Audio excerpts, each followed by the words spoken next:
short recap. Are you ready? Let's go!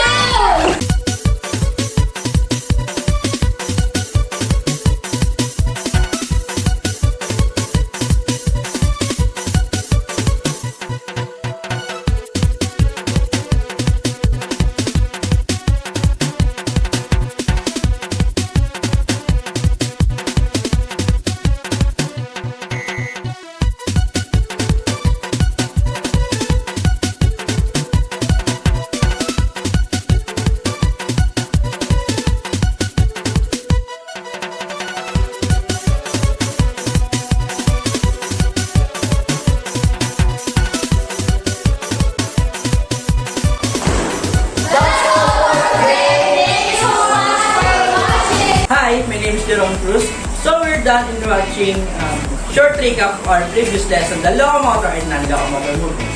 So let's proceed in discussing basic gymnastic position. But first, let's define gymnastic. Gymnastic is a kind of sports that includes physical exercises, requires balance, strength, flexibility, agility, endurance, and coordination. So, let's proceed to first, basic gymnastic position. So the first basic gymnast position is arm position. We have a 7 arms position. First is arms forward. Arms forward. Raise arms forward with palms facing each other. Hands in shoulder line, elbows well extended. Second arm position is sideward. Arms sideward. Raise both arms sideward, palm facing down and fingertips in shoulder line. The third arm position is upward. Arms upward. Raise both arms upward, palm facing each other, elbows touching the air, the whole arm following the body line. Fourth position is arms obliquely upward. Arms obliquely upward. Raise both arms diagonally forming a V formation using the arms palm facing each other. The fifth position is arms obliquely downward. Arms obliquely downward. Raise both arms diagonally forming an inverted V formation using the arms palms facing each other. The sixth position is arms in reverse T position. Arms in reverse T position. Raise both arms sideward. Elbows bend moving up so that the palms facing in the parallel to the head. The last and seventh arm position is arms in T position. Arms in T position. Raise both arms sideward. Elbows bend moving down so that the palms facing in parallel to the waist. So now we're done performing arms position. So let's discuss what is hand position. So there are 5 hand positions. So the first hand position is arms on hips. Hands on hips. Place hands on hips, thumbs pointing back and fingers pointing front. So the second position is hands on waist. Hands on waist. Stand up straight. Place hand on waist, fingers pointing front, thumbs pointing backwards. So the third position is hands on shoulder. Hands on shoulders. Bend both arms from the elbow, the fingertips touching the shoulder, elbows in the shoulder line, rib cage lifted. So the fourth position is hands on chest. Hands on chest. Both palms facing down, thumbs touching the chest or the place in the front of the chest, while elbow is in shoulder line. So the last and fifth position is hands on neck. Hands on neck. Bend both arms from the elbows, place hand behind the neck, fingertips meeting each other, elbows in shoulder line. And now we're done with hands position, and now we're going to discuss the standing position. There are 5 standing positions. First one is the standing feet together. Standing feet together. The feet are about 1 inch apart, toes pointing forward and arms on the side.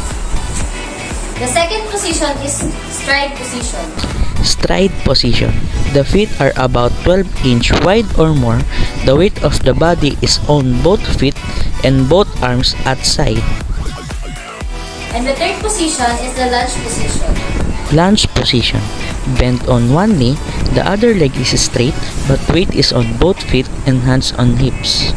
And the fourth position is half knee bend. Half knee bend. Feet together and flat on the floor, bend both knees to about 45 degrees angle, both erect and hands on hips. The last and fifth position is the full knees bend. Full knees bend. Both knees are fully bent and sit on the heels. The weight of the body is on the ball of the feet and hands on hips. So we are done in discussing standing position. Let's proceed in discussing kneeling position. We have 6 kneeling positions. First, the kneeling position. Kneeling. Kneel on both knees, knees close together with body erect, put both hands on hips. The next is stride position. Stride kneeling. Kneel on both knees with knees apart at about 12 inches wide. Put both hands on hips. The next in stride position is half knee right kneeling position. Half kneeling right. Kneel on right, left in half knee position in front, both hands on hips.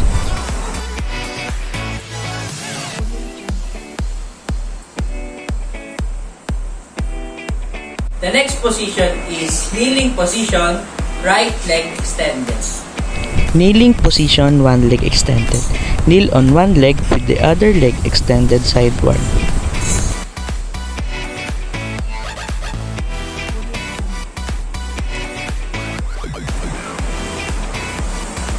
The next position is a lying position. There are 5 positions in a lying position. First, supine or back lying position. Back or supine lying position. Lying on the back, the body is straightened and arms overhead and toes pointed outward. The next is front lying position. Front prone lying position. Body is straightened and front of the body in contact with the floor or mat. 2 hands on the floor extended upward. And the next, side lying position. Side lying position. With the body well strengthened, the side of the body is in contact with the floor or mat, one hand on the floor extended upward. And the next, hook position. Hook lying position.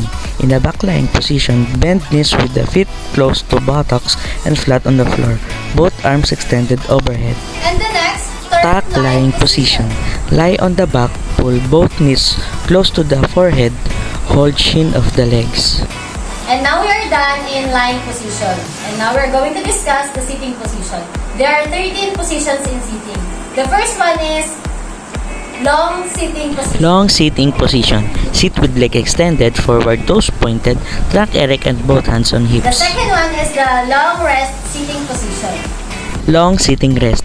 Extend both legs and toes forward, both hands at the rear of the floor, straighten elbows and upper body part. And the third one is the hook position. Hook sitting. Sit on buttocks, bend knees close to the body, trunk erect and hands on the shin of the legs. So the next position is stride position. Stride sitting. Sit on buttocks, spread legs apart, trunk erect and hands on both thighs. So the next position is side sitting. Side sitting. Sit on buttocks with hands on hips, bend right or left leg in front while the other leg extended sideways.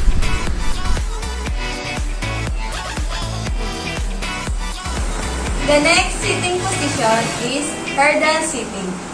Hurdle sitting. Sit on buttocks, bend right leg at the back at about 90 degrees angle. Extend the other leg diagonally forward.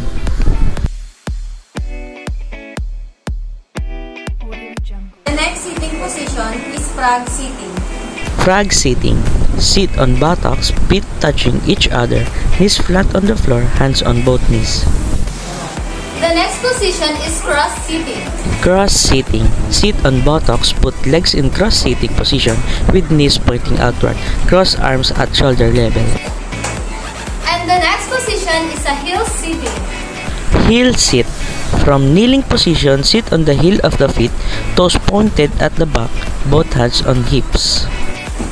So now we are done discussing And demonstrating. basic gymnastic position. So let's do all of it. Let's go! I've been hearing symphonies. Before all I heard was silence. A rhapsody for you and me. And every melody is timeless. Life was stringing me along. Then you came and you cut me loose. Solo singing on my own. Now I can't find a key without you. And now your song is on repeat. And I'm dancing on to your heartbeat.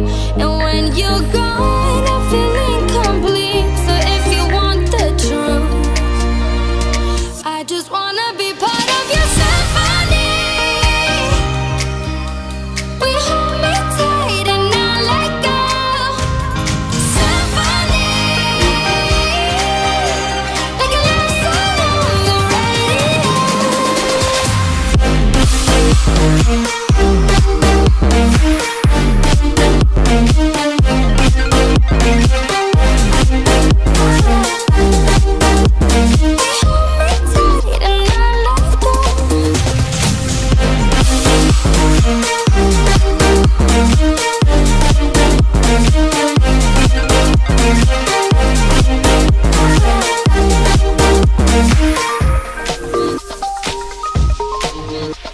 I'm sorry if it's all too much, but every day you're here, I'm healing. And I was running out of love. I never thought I'd find this feeling. 'Cause I've been hearing symphonies. Before all I heard was silence. A rhapsody for you and me. Every melody is timeless. And now you're so